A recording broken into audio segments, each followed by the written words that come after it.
Bună ziua, dragi copii! Astăzi îl vom cunoaște pe Max, spiridușul lui Moș Crăciun. Elfii sau spiridușii sunt niște ființe mici și rapide, care rareori stau în același loc, tocmai de aceea sunt ajutoare de nădejde ale moșului. Atunci când elfii nu mai confecționează jucării, aceștia se relaxează jucând jocuri între ei. Max își cheamă prietenii la joacă pentru că a găsit câteva bile colorate în depozitul lui Moș Crăciun. Are însă o problemă. Nu știe cum să împartă cele 12 bile în mod egal celor 4 prieteni. Îi vine o idee. Împarte pe rând bilele și observă că îi ajunge să împartă câte 3 bile fiecărui elf.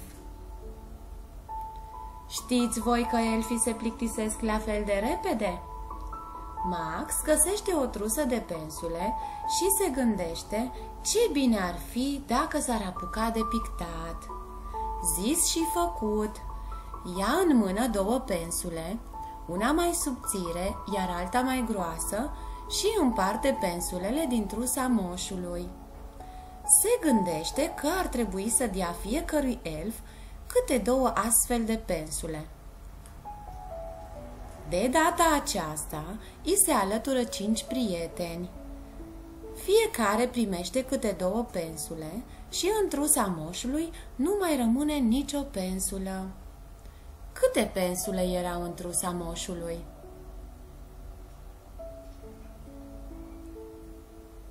Erau 12 pensule.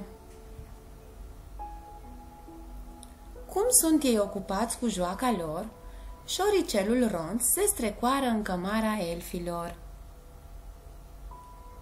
Acesta și cei 7 prieteni ai săi fură din cămara moșului câte 10 bomboane. Cât au furat împreună?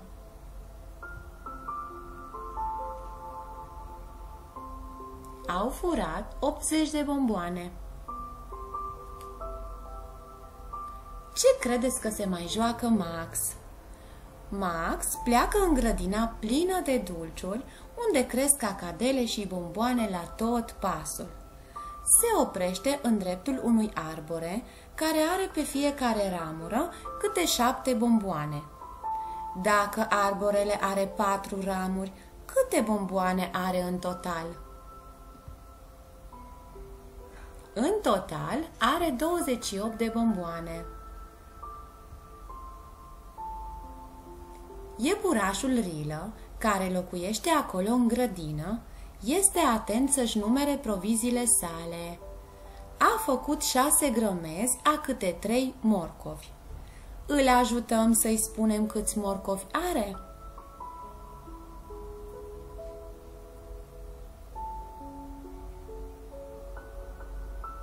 Iepurașul are 18 morcovi. Gândește-te până data viitoare cum va împărți Max cele 12 creioane colorate celor 2 prieteni ai săi.